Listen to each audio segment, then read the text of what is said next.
Hark the bardic paladin, who sings and plays again.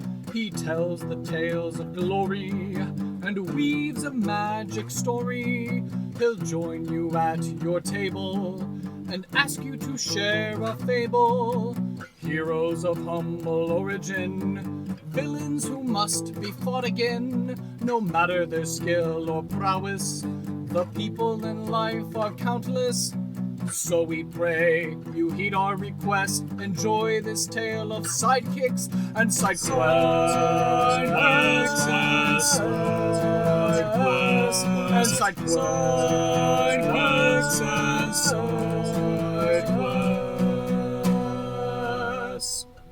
Episode 90, Moose, the Dressmaker of the Feywild.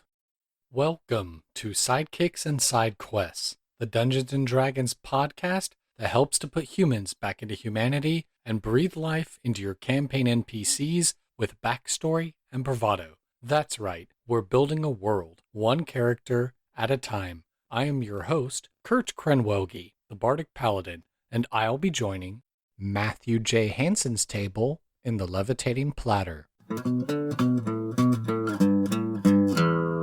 Hello, everyone, and welcome to another exciting episode of Sidekicks and Side Quests, the best unofficial Dungeons & Dragons podcast, in my humbly biased opinion.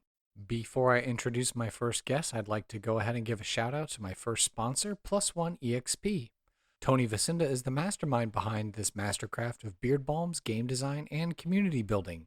He's got beard balms named after all the basic stats from D&D, so get a can, apply it to your face, and smell the sweet aroma and the sweet victory that comes along with increased strength, dexterity, charisma, and more.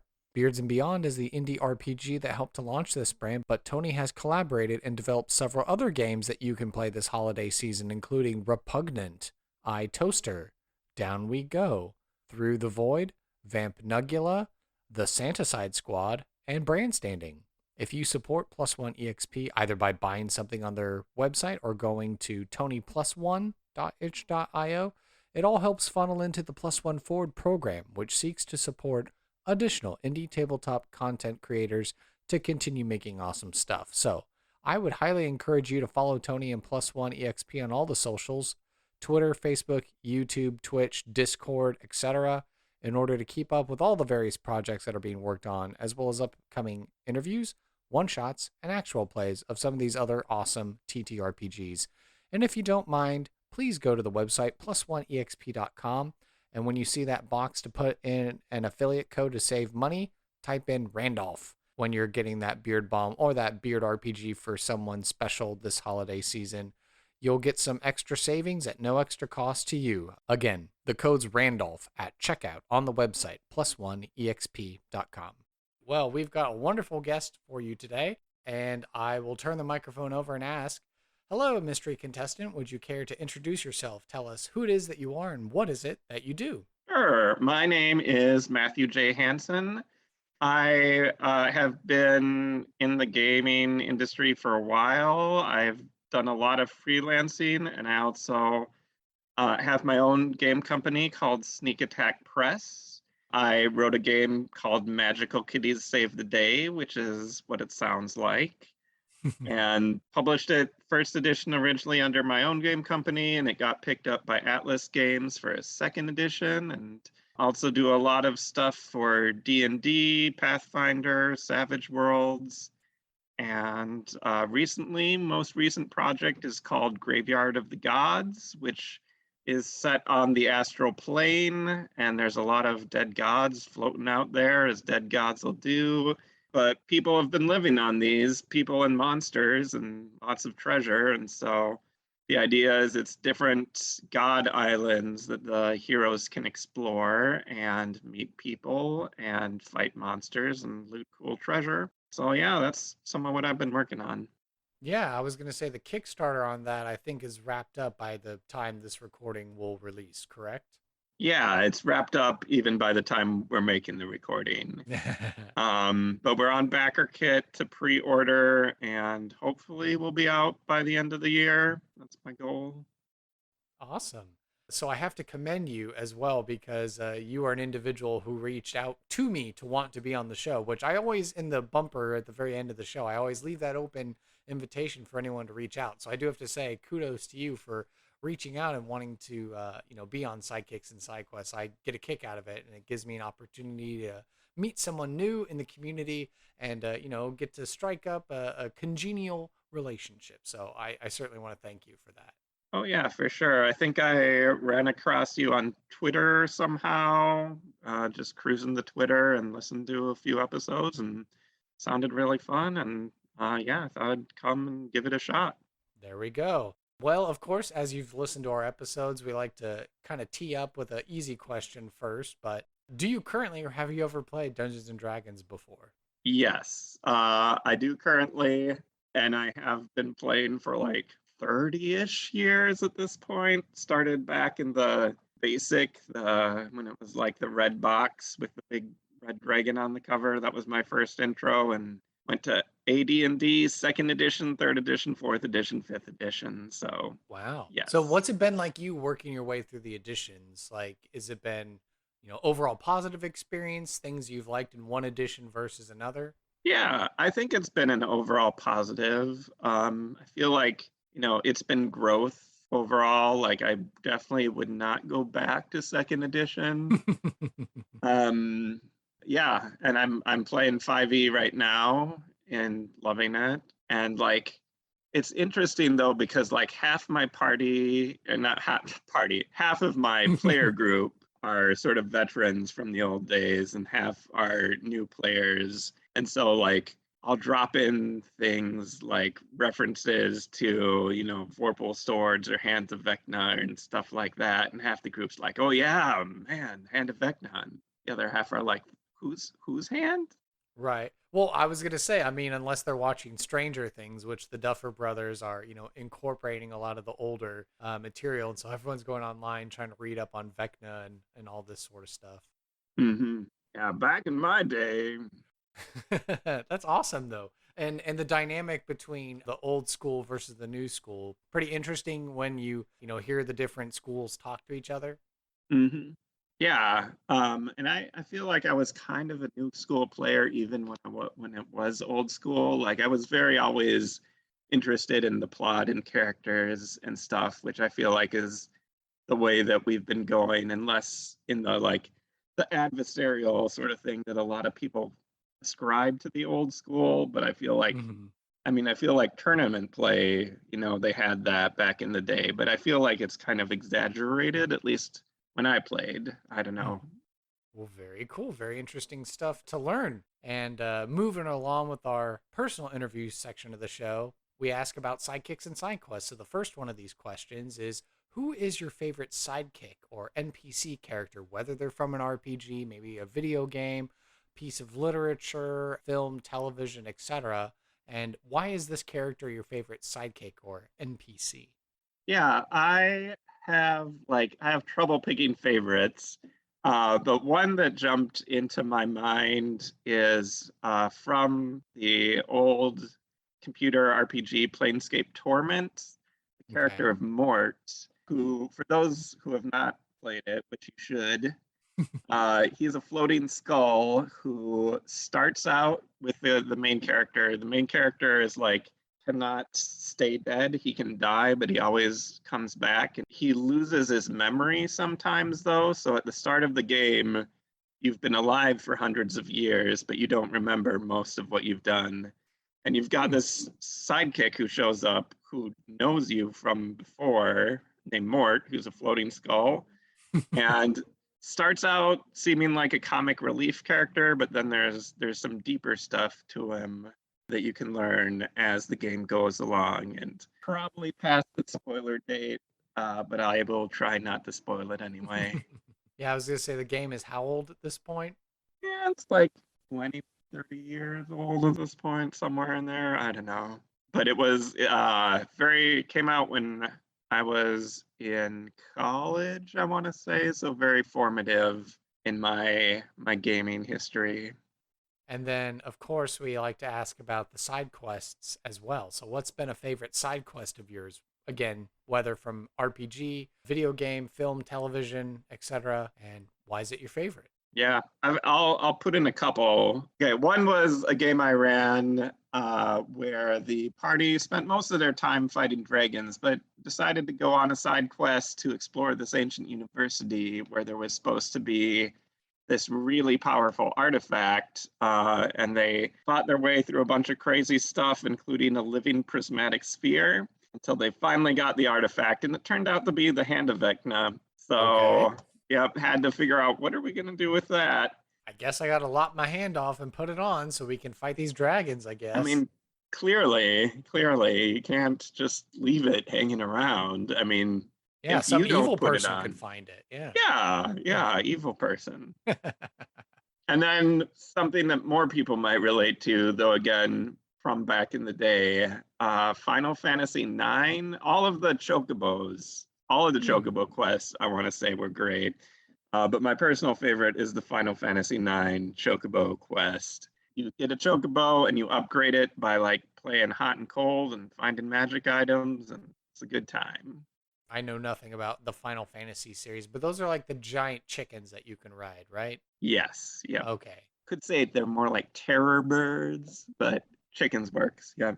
Yeah. Or, I mean, just a feathered velociraptor, maybe. If they were, Yeah, maybe they're a little more friendly than a standard velociraptor. hopefully. Hopefully. Hopefully. All right. And then we like to round out the personal interview section with the question of what are you passionate about and why? Yeah, I mean, right now, like I had my second kid almost 5 months ago. So my kids are a big focus. I've got a 4-year-old and a almost 5-month-old. And just watching them grow up has been really exciting and really fulfilling. And yeah, that has been a big focus of my life. And plus, like when you've got two kids and they're both, 4 and 5 months and not in school and all of that, that's takes up a lot of the time for the rest of things. Oh, great answer. I'm glad to be in good company, fellow dad, trying to just be a good dad and, be there for your kids. So, I commend you and I want to lend you my dad's support. Yes, and I lend you my dad's support as well. I feel strengthened, my brother. All right. Well, great answers. Great learning more about my guests. That now I think it's time to head into a segment that I like to call NPC creation.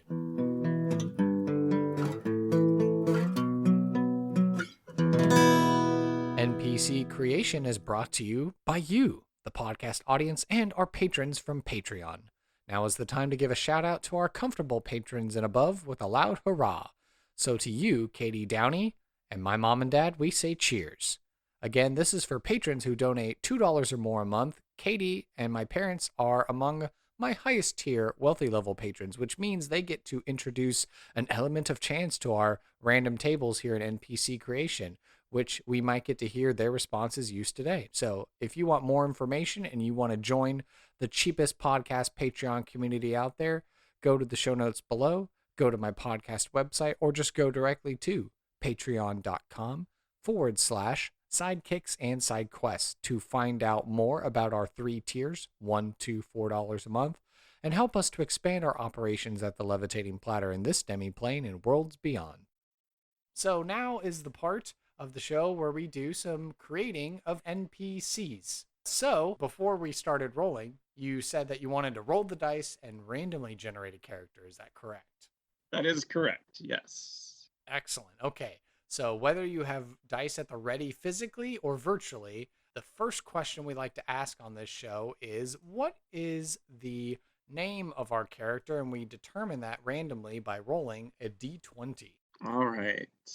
Got an 8. 8. Okay. Your answer was submitted by previous guest Claire Sullivan, Moose. Moose. Moose. Okay. We're off to a winning start. The next question we have here is, what is going to be the ancestry of our character? And we do this by rolling 2 d10s or a d100. Okay. 19. 19 as I scroll up the list. Ah, wow. Okay, Moose is a human. So just Like you literally rolled the one number out of 100 that's just human. So Moose the human. Okay. And then let's see. The next thing we roll for is what is the job or role in society for Moose? Let's roll a D10, just a straight D10. Okay. 10. 10. Okay. Your answer was submitted by previous guest Brianna Jean, dressmaker. So Moose is a bit of a tailor, seamstress, makes dresses. Okay. Mm-hmm. And then the final thing we'll roll before we take a slight pause in the dice rolling is what is the age range of our character? We'll roll a d8 to determine that. All right. 8. Immortal. Okay, so we have an immortal dressmaker named Moose that is a human. So now that we have these key details in mind, describe the physical appearance of Moose. So when you hear Moose, human, dressmaker, immortal, what are you imagining? Yeah. So my first question is like, why is this guy immortal? Because, most humans are not. True. And I like the idea that like some powerful Fey Lord like came by his shop one day, got a dress, liked it so much that they're like, you are my dressmaker for all of eternity. So guess what? I'm making you immortal, and also, you're basically my slave and have to just make dresses for me and the fairy court. And, maybe like adventurers who come to visit the fairy court, honored guests of the fairy, that sort of thing. So I think that is a starting point. Okay, so Moose is in the mundane world, and one of these archfey fairy court members came to the mortal realm and then was so impressed by the dressmaker that they decided to just, grant immortality. And so Moose still resides in the mortal plane, or was Moose absconded and brought to the Feywild? I think absconded probably. So kind of like a Brigadoon situation, but like instead of like leaving Brigadoon, just like remained in Brigadoon forever, I suppose. Not that I have actually watched that movie or seen that stage play and musical, but I just know that's like the big thing about Brigadoon is like, oh, you go to this land and you never age, but then if you leave, you can never go there again or something. Yeah. Fun fact, I was actually in a production of Brigadoon in college. So Oh, there you go. did I get it right? Did I get it mostly right? Mostly right. I mean, they don't age because like only a day passes for them in Brigadoon for like, I forget the time scale. Is it like 100 years or something like that? Okay. Yeah, but it is like 100 years go by and it's one day for them, so they've basically not aged. Oh, well, that could definitely very well explain the immortality thing, because now that Moose has ended up in the Feywild, and with time being a different concept in the Feywild, it's like, for all intents and purposes, it's like, yeah, he is immortal because he's been stuck in the Feywild, and there might be detrimental consequences if he somehow ends up back in the mortal realm, I guess. Maybe. Yeah, Perhaps. yeah, Okay. we'll see. And then as far as like a physical description of Moose, like what are you picturing? So, okay, moose obviously suggests an animal called the moose. And the Mm-hmm. question is like, was the character named because they look like a moose? Or was it just like some random, was it they were born a baby and their parents thought moose was a good name? Or is it something that like the Fae gave them that name? Or is it a Um, nickname maybe? yeah, I don't know. That's I'm thinking about. So like that segues into like if they look like a moose, that's an obvious like tall and Lanky, bony, knobby knees or something? yeah, yeah. Why don't we go with that? Like it's a nickname. Okay, so now I'm imagining like a kind of ugly duckling scenario, or not ugly duckling, just people being jerks. Like Mm-hmm. I don't think we gave a gender, but like let's make Moose a woman, and like Okay.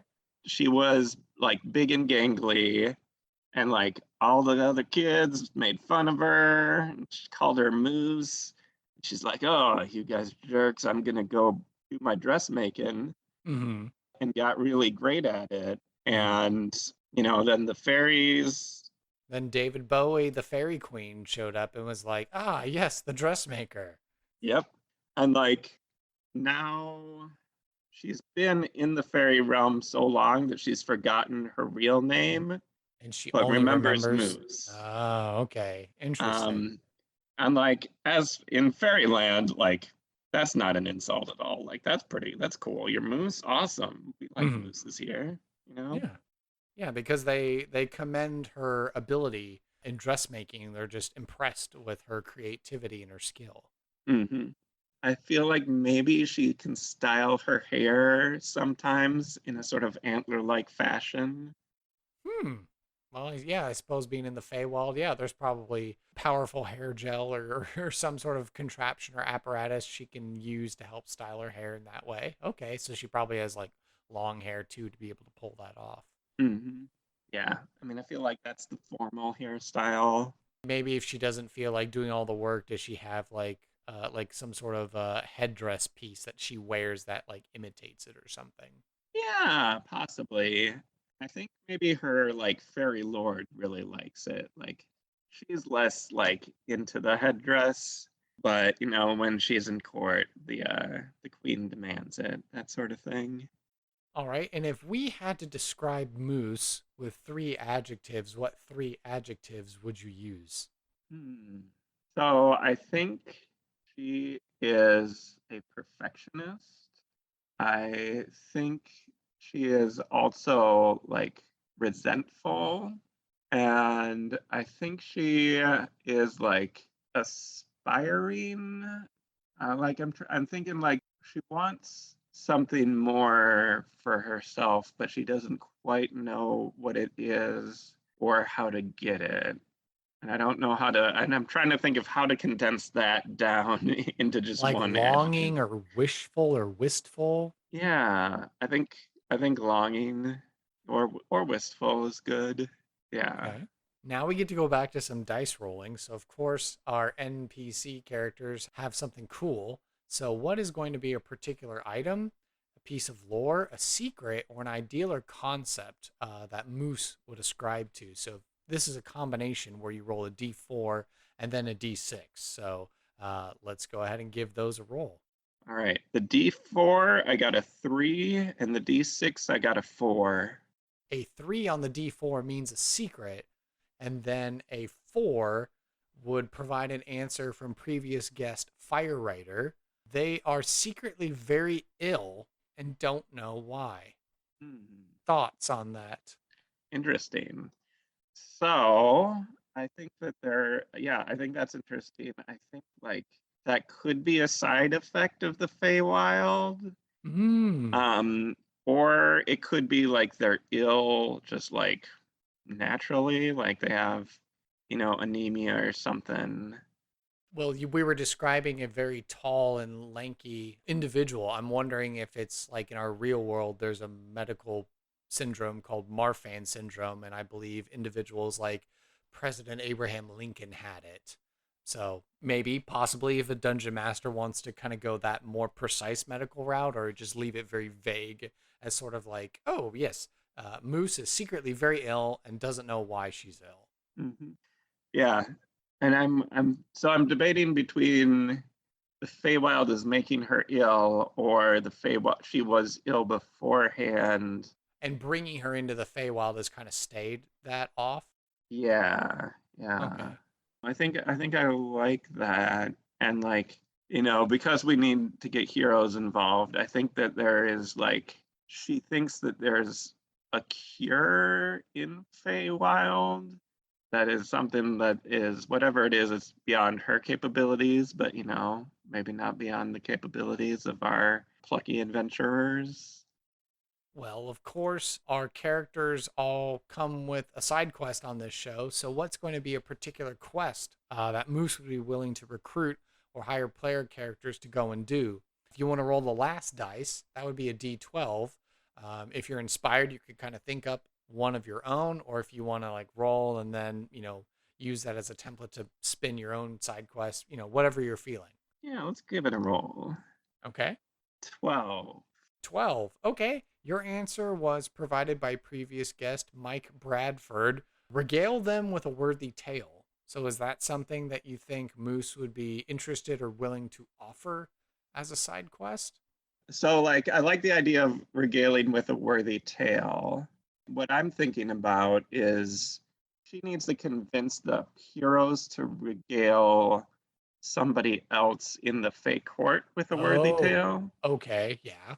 Like, Okay. I feel like that's like a very sort of Fey price for something. Is that like the price that kind of keeps her there, you think? Because no one in the Fey court has heard a worthy tale, and so that's like why they keep her there, if you want to go that angle? Yeah, yeah, I like that. Like, she can buy her freedom with a worthy tale, but Okay.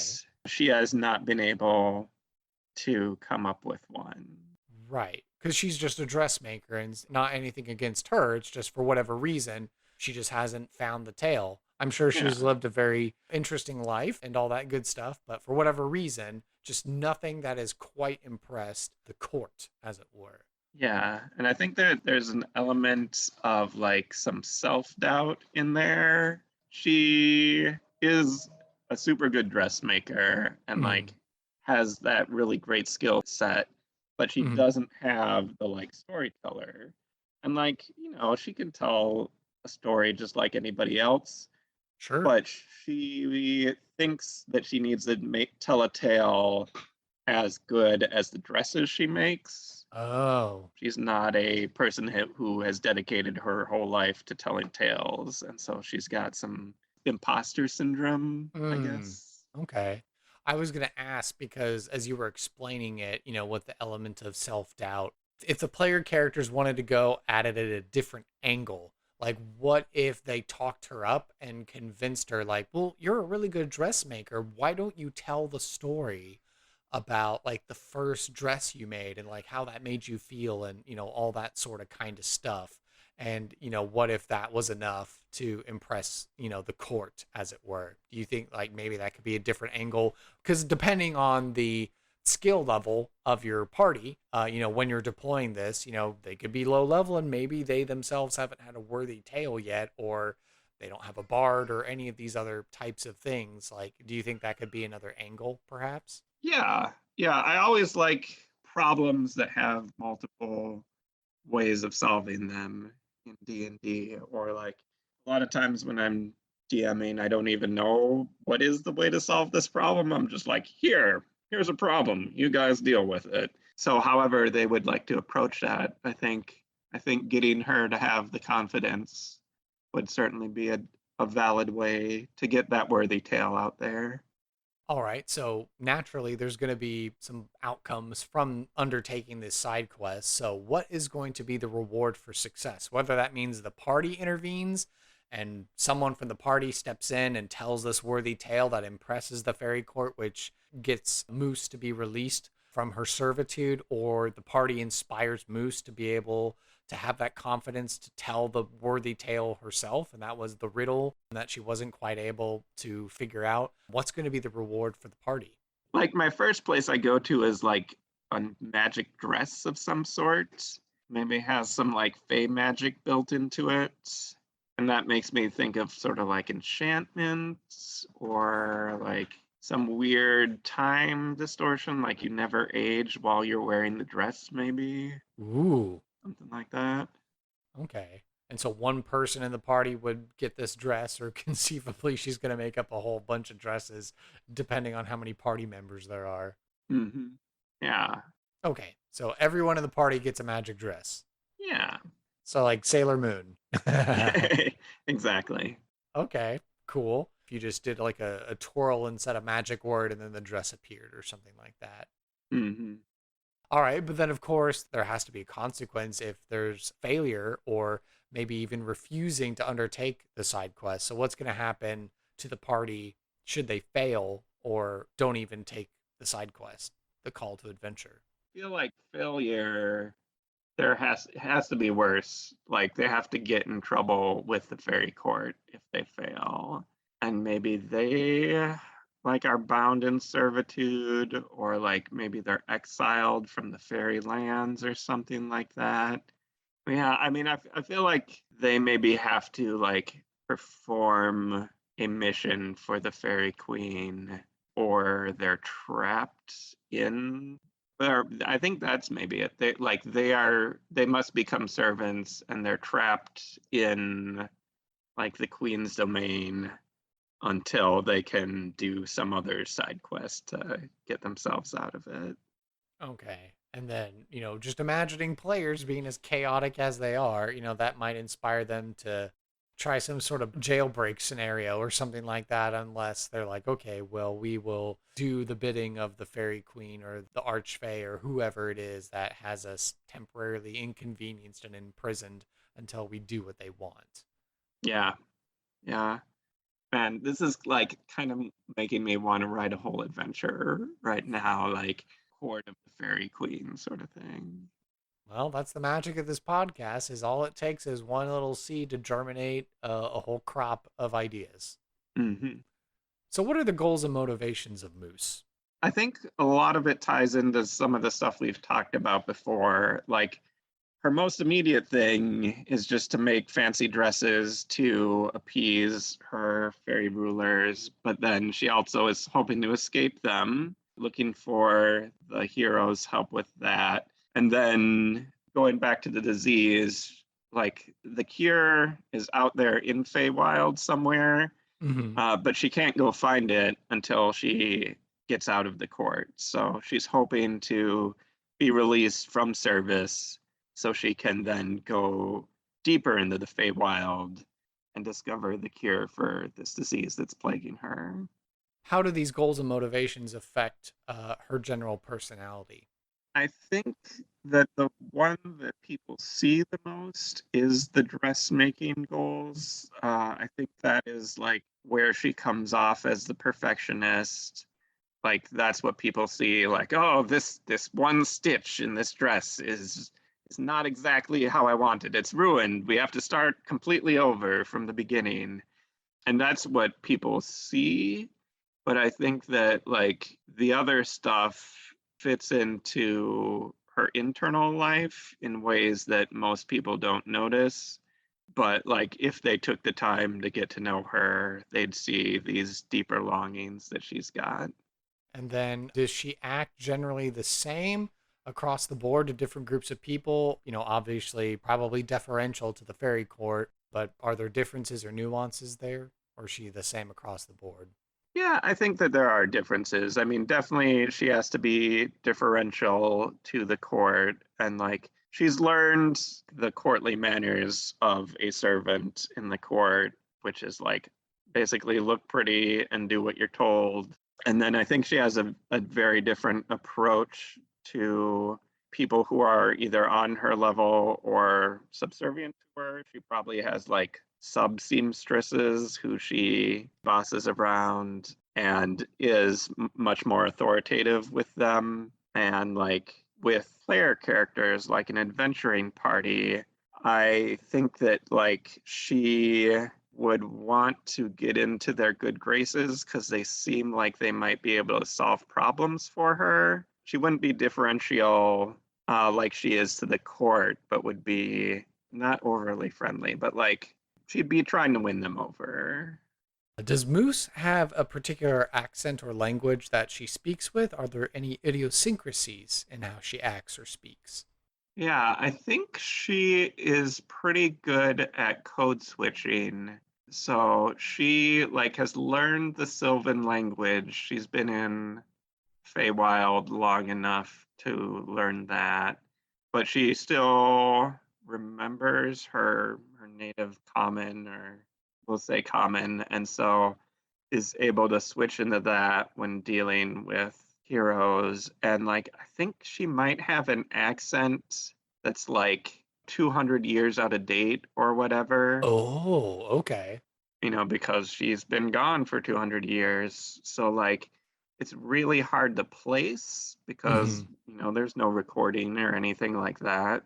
Sure. But like if someone was like super big into history, they might be able to decode just from her accent that she's not from this time. Yeah, it'd be like someone speaking Shakespearean English here in our modern era. Be like, you're not from around here, are you? It's like, Yeah. whatever dost thou mean? Or something Yeah, like but that. she's also like with it enough to be like, I know I'm not supposed to talk Shakespearean English, but it's just so ingrained into me Mm-hmm. that there's things that I slip up on. Sure, yeah. I'm supposing probably the occasional visitor that comes to the fairy court that maybe does speak a more, quote, modern common tongue. She's able to listen in and be like, oh, that's how they say it now. Mm-hmm. Yeah. Okay, very cool. What impact has Moose made on the world? How has she shaped the local area? Or maybe even perhaps to ask it another way, what impact has she made on the world she's left behind? Yeah. First thing I thought of is through the dressmaking that she like, without even really trying to, sort of sets the fashion for the fairy court. And thereby the fashion trends for the rest of the Feywild? Yeah, yeah. And then maybe somehow that leaks into the mortal realm sometimes. Thinking now about like her absence, like what sort of ripple effect that might have. I don't know. Yeah, especially if we're talking about her common language being several generations removed from how they're speaking it now. Does she even have any family alive that she would know? Does she have any descendants that are like, oh, yeah, there used to be a story about someone in our family that, we called her Moose. And then, she made dresses. And then one day she just ran off with someone and then was never seen of again or something like that. Yeah, I think there are, and like there were dresses that she made that like are still intact and passed down through the generations, or like even like sort of like studied now as like this is the high example of such and such fashion at the time. And Oh, so like even like the royals or the to-do in the society that she left behind are like, ah, yes, so they use her work as like the template. Like, so the other dressmakers back in the mortal realm are like, oh yeah, that's clearly the older style. And, so we'll refer to those every once in a while when, someone calls for like a certain kind of ruffle or something. yeah, yeah, I think something like that. Okay, that's pretty cool. Yeah, so having effects in both worlds, trend setting or fashion dictating in both worlds, it seems. Hmm. Does Moose have any current problems that prevent her from being a bigger player on the stage? Yes, she is being held captive in the fairy court. Politely held captive, they might say. Yeah, I mean, it's like they probably wouldn't say. They'd say she's employed in the fairy court or Mm-hmm. something like that. She has the honor of serving the fairy queen. Yes, and don't Very you know high that is a honor. very, very high honor? You don't ever say no to that. Hmm.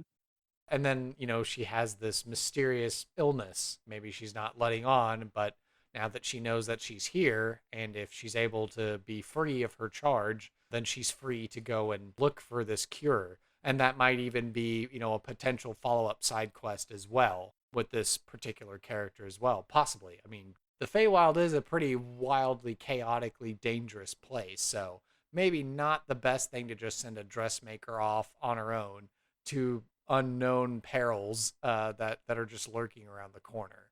Yeah, I think that would be a good follow-up side quest.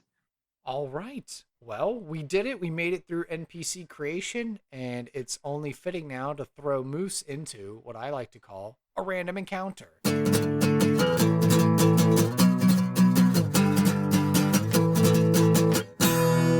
This random encounter is brought to you by Reaper Miniatures.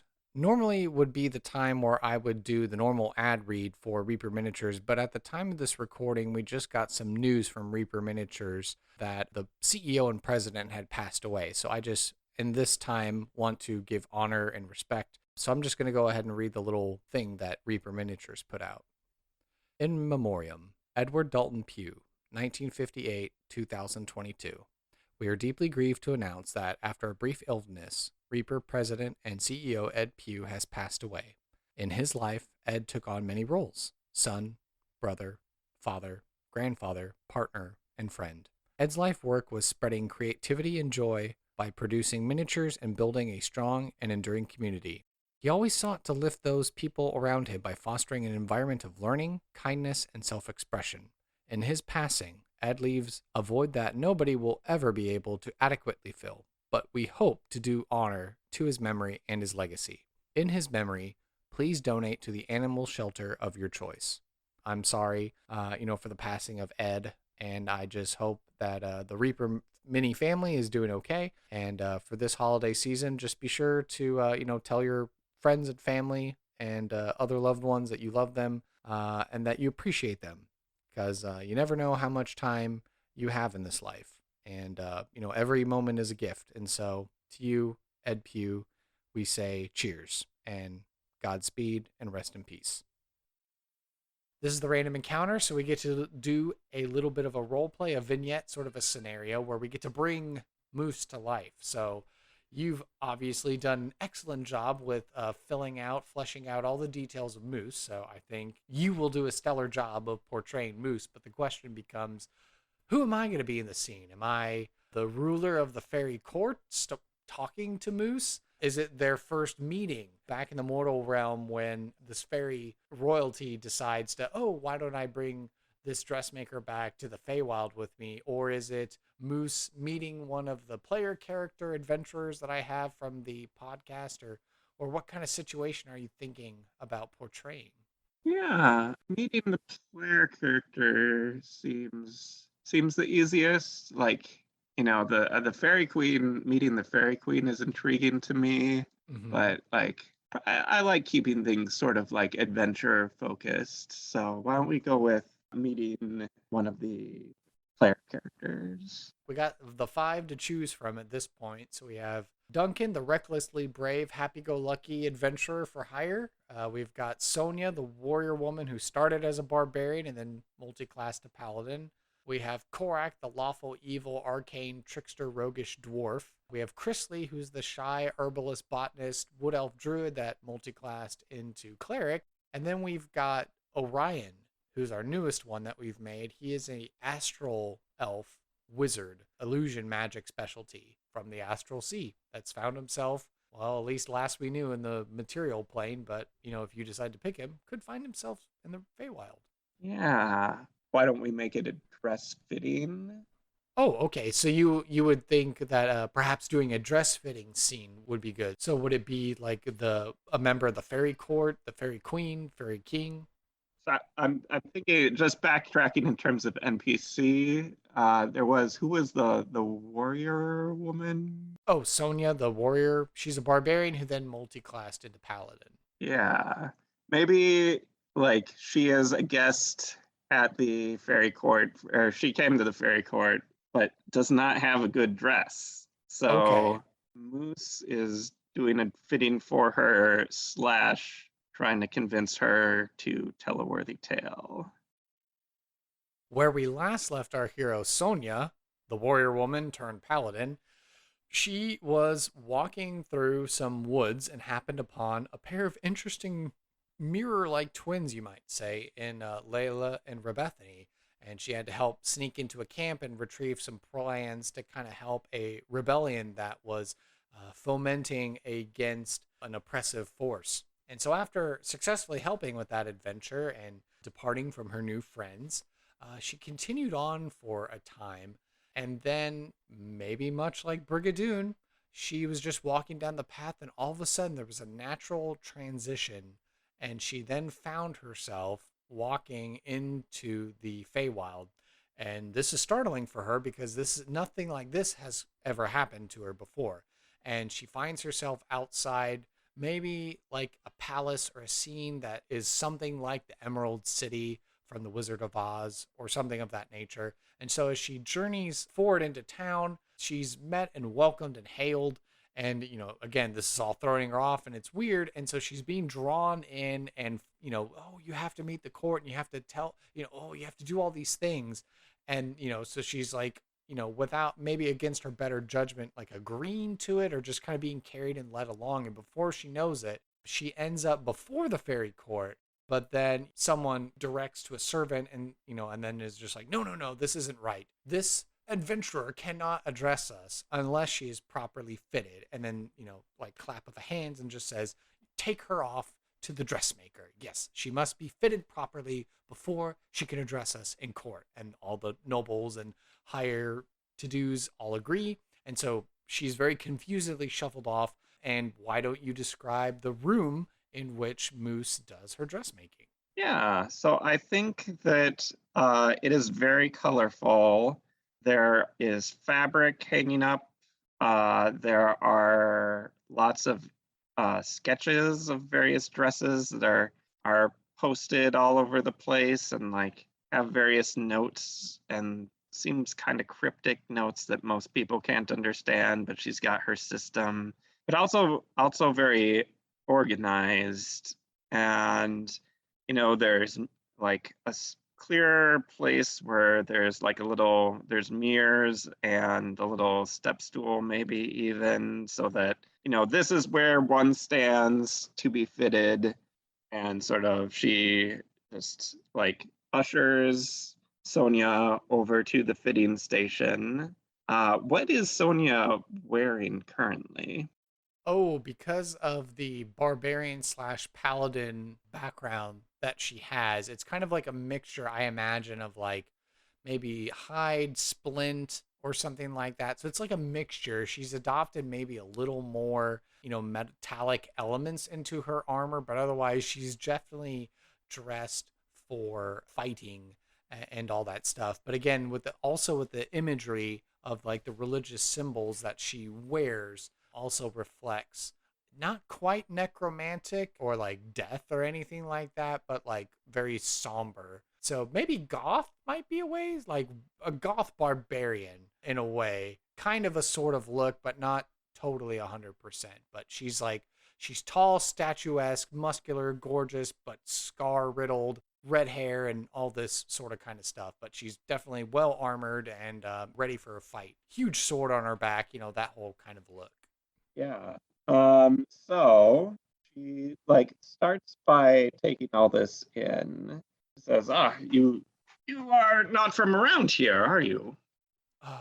No, I'm not. I was just walking down the road and all of a sudden I found myself in a place that I have never been before. Is this Sonia will roll I guess, an Arcana check, and she kind of, does like middle of the road, and she's like, is this what they call the Feywild? I've never, and she's just kind of sputtering. She's trying to understand, but she just can't quite 100% place it.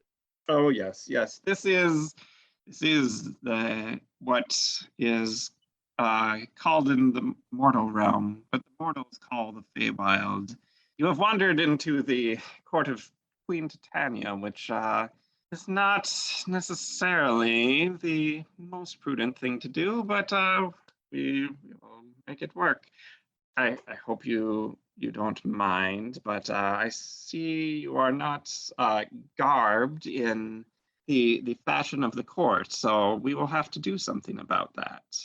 And she looks a little apprehensive and like, kind of like a, what are you about to do to me sort of a way, like almost like, she can feel the barbarian bare knuckle brawling sort of thing starting to come into play. And, so she's looking to Moose, just kind of being like, well, what do you plan on doing to me sort of a thing.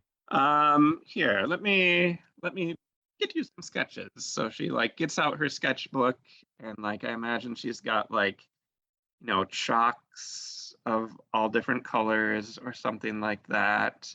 And she starts by just doing a rough outline, but then she notices the symbols, the holy symbols on that she's wearing, and says, that symbol you wear, it looks important. Tell me about it.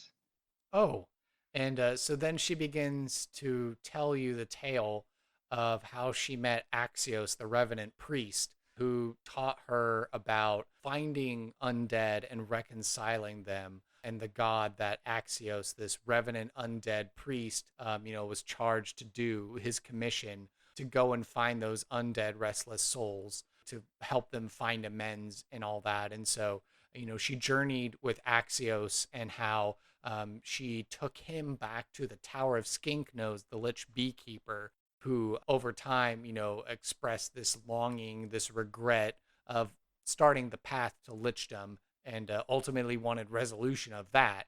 And so she was witness to the whole miracle it was of this lich who like gave up his lichdom and sought forgiveness from this priest who then was able to like, reconcile his soul to this god that he serves. And so that, that inspired and touched Sonia, who then became this devotee of the same god that Axios serves. And so she became like his protege, his follower to like, study these texts and to kind of carry that mission on as well. Not that she necessarily has the same charge or abilities or powers that Axios does, but she takes it very seriously. And so she definitely tries to take a different approach with the undead to help them reconcile and, be able to communicate with Axios to let him know, like, hey, if I've stumbled on an area where there's a lot of undead, this is an area where your services and help could be needed and stuff like that.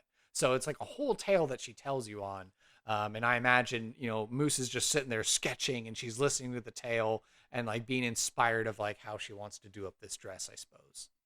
Yeah, I think she is. She's working on the dress, and then like she just halfway through just stops and just focuses on the story that she's hearing. And then when she's done, she says, "That sounds like a worthy tale that you have told." And she kind of like, I guess, chuckles to herself and is like, huh, well, yeah, I guess when you say it out loud, it sort of kind of is.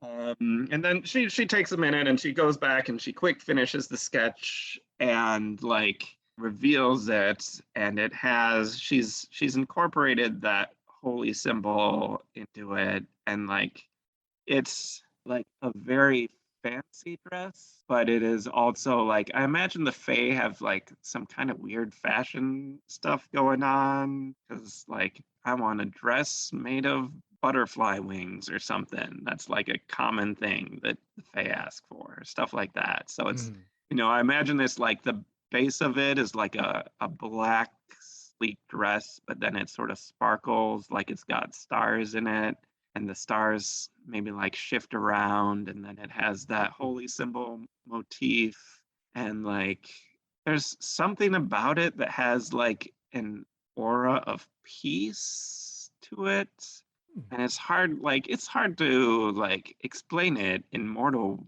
terms, but in the Fae terms, it's like, oh yes, this is made with bread from people's dreams or something like that. Oh, wow. So like she has access to materials that are like intangibles or abstract concepts that actually materialize like into patterns or fabrics.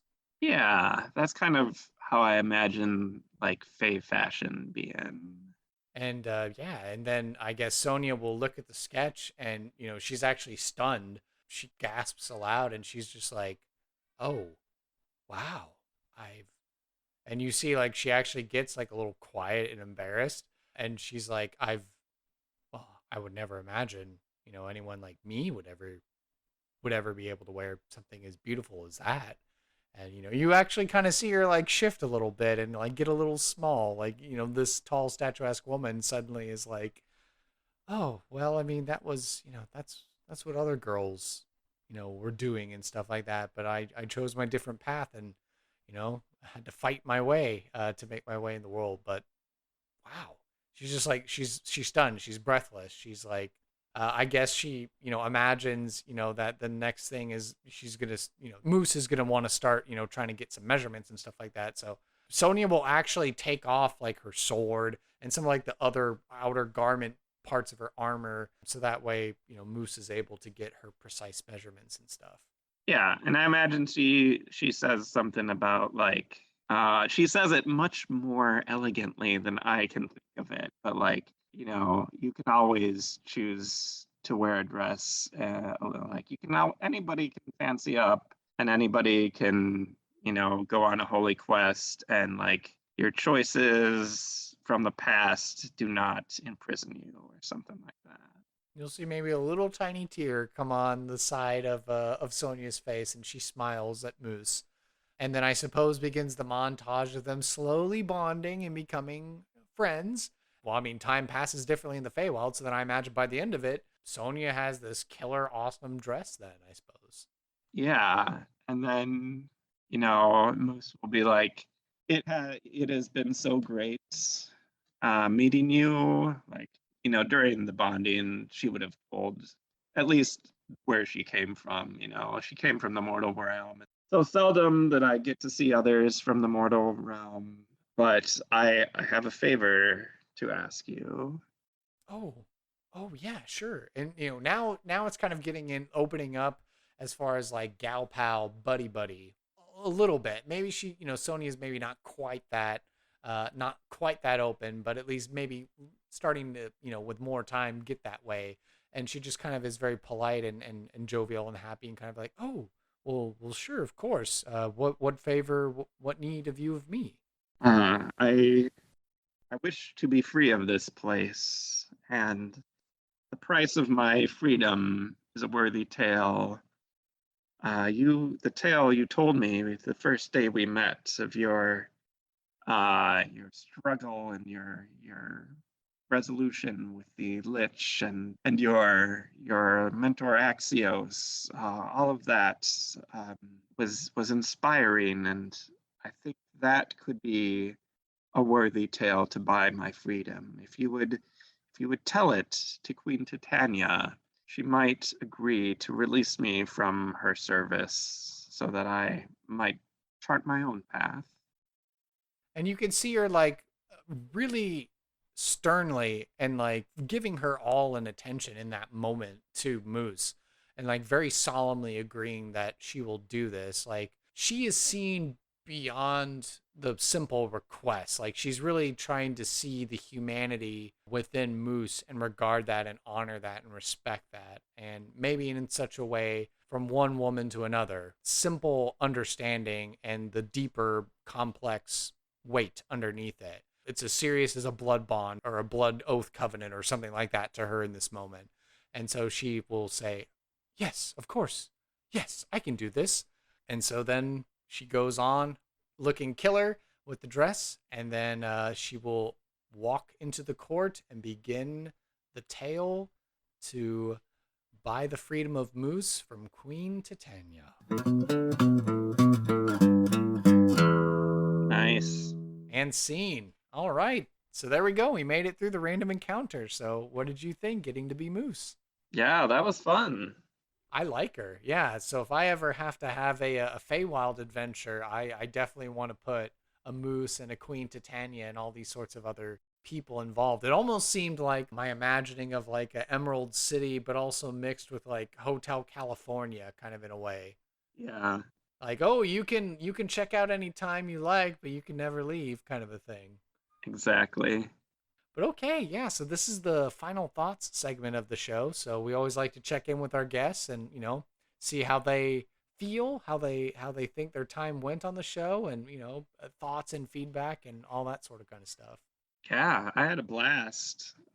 This is definitely like my jam is like, let's roll on some random tables and figure out what we're gonna do with that. And that's what I love about D&D is that like the sort of spontaneous cooperative storytelling element of it.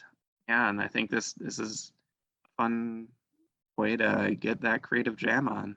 Part of the ethos of the show is like, putting the human back into humanity and all that good stuff that we do on this podcast. So every episode, every recording that I get to do is an adventure in and of itself. I just had a delight making Moose tonight. I was like, oh, a dressmaker. How are we going to make this fun and interesting? But I was spellbound and captivated by the end of it. So I'm just delighted. Great. Yeah, me too. All right. Well, for the very final thing that we like to do on this podcast, I always like to leave the microphone, the soapbox, the stage, the platform, all that good stuff over to the guests. So, whatever you've got to plug, where can we find you on the internet? Any other projects or passions or causes or anything like that? Let us know. Yeah. I mean, there's a lot of stuff. I've always got projects going on. I mentioned earlier Graveyard of the Gods, which you can pre-order on Backer Kit at this point. I've got a Patreon for a series I do called This and That, which is like each one examines a different sort of mundane item, but then gives a spin on stuff you can use in your game. So there's one on rope, there's one on keys. The most recent one was about books, and I'm currently working on one about telling time. So clocks, sundials, all those fun things. And then like I give real world history of those things. And I give like new magic items like a magic hourglass and monsters that are themed off of that. So like in the book one, there were some animated books that might bite you. And then there was like an author demon who like writes stuff down in a book. So yeah, you can find that Patreon, Sneak Attack Press. And then I'm on Twitter at Sneak Attack Press with one S, because that's the character limit on Twitter for your name. I've got a website, sneakattackpress.com, that I don't update as often as I should. And those are the big ones, I think. Well, Mr. Matthew J. Hanson, it was a pleasure to meet you, and thank you so much for reaching out and wanting to be on an episode of this humble podcast. I would be delighted to have you come on back and be a guest. Great, thanks. I would love to come back sometime. Thank you for listening to this episode of Sidekicks and Side Quests. Be sure to subscribe to the podcast through Apple Podcast, Google Play, Spotify, and Overcast, or feel free to save the RSS feed to use the app of your choice. Visit our website, sidekicksandsidequests.com, for links, write-ups of the NPCs, and to learn more about the show and the guests who have been on it. To stay up to date and interact via social media, you can follow the podcast on Facebook, Twitter, and Reddit by searching for SideKQ Podcast. I would love to talk D&D and showcase your fan art, stories of how you used our NPCs, discussions, and commentary. If you would like to hail the bard, simply send an email to sidekicksandsidequests@gmail.com. To help this show be the resource it's meant to be, I ask that you please leave a review on iTunes to help spread the word and share our podcast with your friends and family. Whether you're a veteran player or an aspiring dungeon master, or you've never played Dungeons & Dragons before, there's something here for everyone, and I want to hear about it. And finally, after 2 years, I've decided to open a Patreon for Sidekicks and Side Quests. If you love this podcast and you want to help us grow and expand our operations, I would appreciate it if you would go on over to patreon.com/sidekicks and side quests.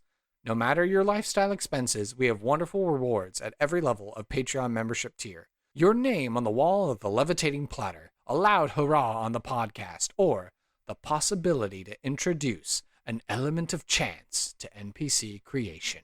Sidekicks and Sidequests is unofficial fan content permitted under the fan content policy, meaning I'm not approved or endorsed by Wizards. Portions of the materials used are property Wizards of the Coast, copyright Wizards of the Coast, LLC. Thank you for your support, and I'll see you at the pub next time. Bar to rock on 1, 2, 1, 2, 3, 4.